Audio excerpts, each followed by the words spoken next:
When we think of Islam in Europe, Italy might not be the first country that comes to mind. But the history of Islam in Italy is actually long, layered, and deeply woven into the broader story of the Mediterranean. It's a history shaped by centuries of conquest, migration, cultural exchange, and sometimes even coexistence. Islam, as we know, was born in the 7th century in the Arabian Peninsula, and it didn't take long before it began expanding westward. Soon after the faith had spread across the Middle East, Muslim forces pushed into North Africa, and from there, they set their sights on Europe. Italy, just across the Mediterranean, was naturally one of the first points of contact.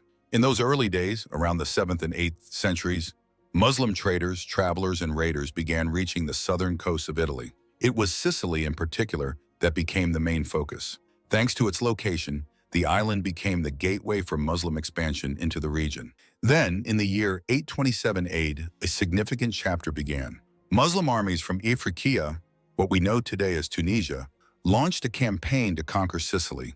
It wasn't a swift conquest.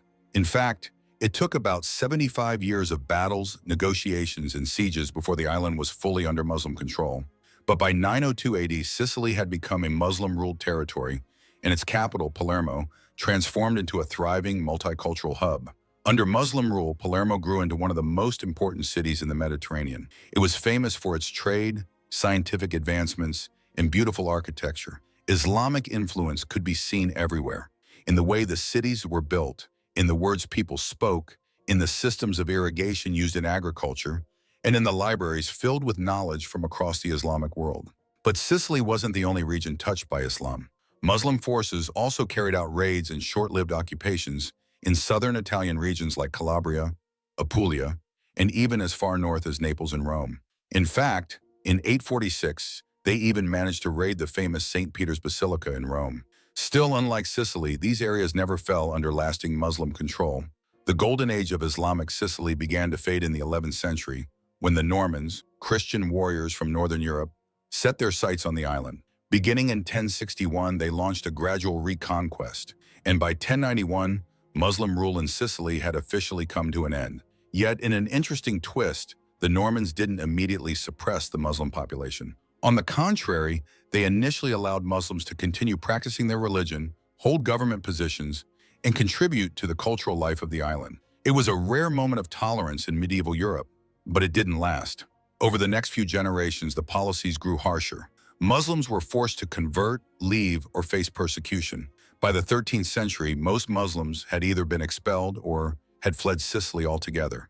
And yet, even after the decline of Muslim rule, the influence of Islam didn't vanish from Italy. During the Renaissance, Italian city-states like Venice and Genoa continued to trade with the Ottoman Empire and Muslim regions of North Africa. Goods, ideas, and knowledge flowed back and forth across the sea, leaving traces in Italian science, architecture, and culture. Fast forward to the modern era, especially after World War II, and we see a new wave of Islam arriving in Italy. This time, not through conquest, but through immigration. Workers and families from Morocco, Tunisia, Egypt, Albania, Pakistan, and Bangladesh began settling in Italy in search of better opportunities. Over the decades, the Muslim population grew steadily. Today, Islam is the second largest religion in Italy, with over 2 million adherents. Despite their numbers, however, Muslims in Italy still face significant challenges. Islam is not officially recognized by the state, unlike religions such as Catholicism, Judaism, or Buddhism, which means Islamic institutions lack access to public funding and legal rights. Building mosques can be a bureaucratic nightmare. And yet, in cities like Rome, Milan, Turin, and Palermo, Muslim communities remain active and vibrant, contributing to Italian society in countless ways. So the story of Islam in Italy is not just one of conquest and decline. It's also a story of resilience, adaptation, and an ongoing presence that continues to evolve in the heart of Europe. Now let's take a closer look at the Muslim population in Italy today. As of 2023, the number of Muslims living in the country is estimated to be somewhere between 1.52 million and 2.7 million people. The variation in numbers depends largely on how we define the population. Some counts include only foreign residents, while others also take into account naturalized citizens, second-generation immigrants, and those who were born in Italy to Muslim families. In terms of percentage, Muslims now make up about 3 to nearly 5% of Italy's total population. This makes Islam the second largest religion in the country after Roman Catholicism. It's a significant and growing community that plays an increasingly visible role in Italian society through business, education, the arts, and everyday life. But within the Muslim population, there are also internal distinctions. The vast majority of Muslims in Italy, around 98%, are Sunni. This mirrors the demographic trends in the countries of origin for many Muslim immigrants, such as Morocco, Tunisia, Egypt, and Pakistan, where Sunni Islam is predominant. The Shia minority, on the other hand, is much smaller and less visible. Exact numbers are hard to determine, but it's clear that they make up only a tiny fraction of the overall Muslim population in Italy. Nevertheless, Shia communities have made efforts to establish their own religious and cultural spaces. You can find Shia centers in cities like Rome, Milan, Brescia, Mestre, Como, Legnano, Novara, and Carpi, places where these communities gather for prayer, education, and religious events, particularly during observances like Ashura. So while Islam in Italy is often talked about as a single entity, the reality is much more nuanced. It's a community that is religiously diverse, culturally rich, and spread across various regions, each group bringing with it a different language, tradition, and interpretation of the faith. And as we'll see in the next part, this growing and diverse community also faces a unique set of challenges in modern Italy, from legal barriers to social discrimination, yet continues to shape and be shaped by the country in meaningful ways. To truly understand Islam in Italy today, we need to look beyond numbers and history. We need to see how Muslims actually live, work, and participate in everyday Italian life.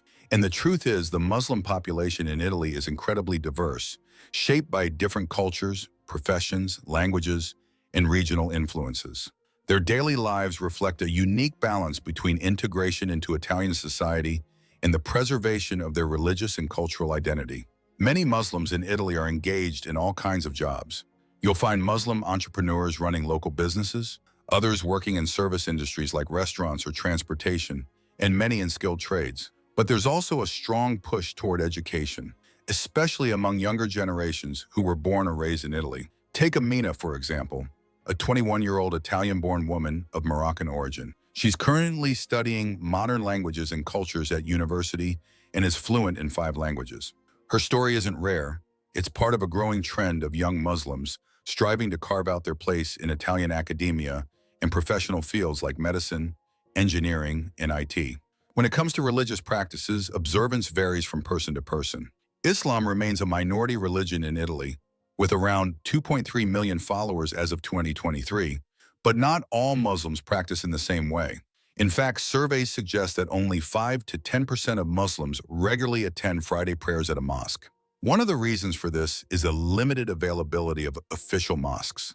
In many areas, Muslims pray in adapted spaces, converted garages, warehouses, or even in their own homes, simply because building new mosques is often blocked by bureaucracy or local opposition. Still, religion continues to play an important role in community life. Across Italy, Muslims have established cultural centers and associations that do more than just serve religious needs. These centers often provide language classes, educational resources, and support for navigating Italian bureaucracy. A great example is the Islamic Cultural Center in Sesto San Giovanni, which has become a cornerstone for its local community, offering everything from youth activities to assistance with public services. Geographically speaking, Muslims in Italy are not spread evenly across the country. Most are concentrated in the north and central region, and that has everything to do with where the and economic opportunities are. According to data from the ISMU Foundation, the region of Lombardy, home to Milan, has the largest Muslim population, with about 367,700 people, which is over a quarter of all Muslims in Italy. Next is Emilia-Romagna, with roughly 182,800, followed by Veneto with 142,200, and Piedmont with 119,000. Even Rome in the region of Lazio has a substantial Muslim population, estimated at around 112,800. On the flip side, the southern parts of Italy, places like Basilicata and Molise, have far smaller Muslim communities. This is largely because these areas offer fewer job prospects and have slower economic growth, making them less attractive to immigrant populations in general. So when we talk about Islam in Italy today, we're talking about a community that's not just growing in size, but also evolving, working, studying, raising families, and contributing to Italian life in countless ways. At the same time, they're navigating the complexities of being both Italian and Muslim, trying to stay connected to their roots while building a future in a country that is still learning how to fully embrace them. But as much as the Muslim community in Italy has grown and integrated into society, it continues to face some serious challenges that affect not just individual lives, but the ability of the entire community to feel fully accepted and included in the country they now call home. One of the biggest issues is legal and institutional recognition. Unlike other religious communities in Italy, such as the Catholic Church, Judaism, or even Buddhism, Islam has not yet been granted official recognition by the Italian state. And this lack of recognition has real consequences. It means that Islamic practices and holidays don't receive the same legal protections. Mosques can't access public funds, Islamic marriages aren't legally valid, and there's no formal framework in place for building or managing places of worship. It leaves Muslim communities navigating a complex legal gray area that can make practicing their faith publicly much harder than it needs to be. And then there's the issue of places of worship themselves.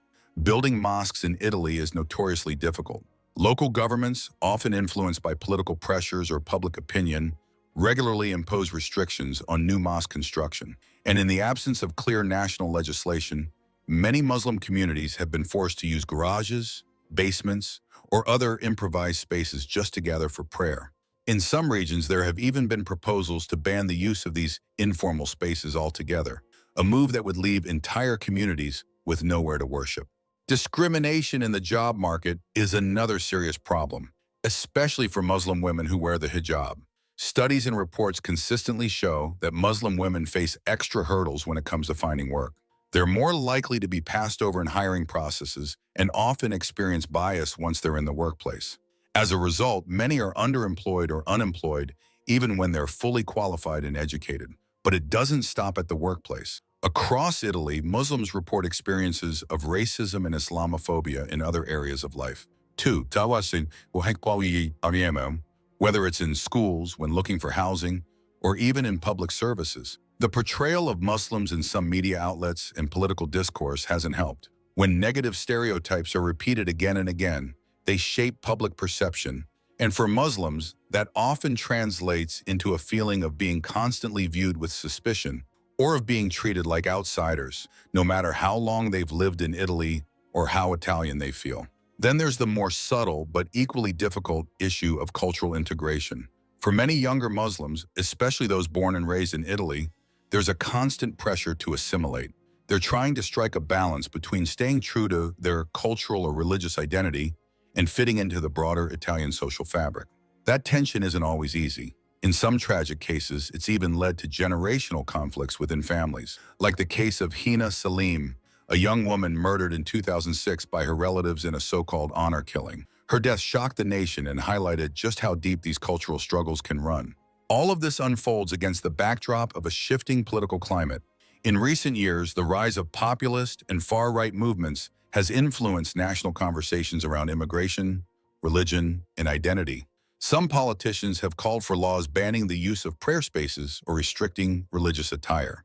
These kinds of policies, even when they're just discussed, let alone passed, create an atmosphere of tension and fear within Muslim communities. So yes, Muslims in Italy are working, studying, raising families, and contributing meaningfully to society. But they're doing all of that while also navigating a landscape filled with legal uncertainty, discrimination, and social barriers. Addressing these challenges won't be easy. It requires thoughtful, long-term reforms at the policy level, as well as sincere dialogue between Muslim communities and public institutions. More importantly, it demands a collective willingness to foster mutual understanding, to replace suspicion with empathy, and to recognize the diversity within Italy, not as a threat, but as one of its greatest strengths.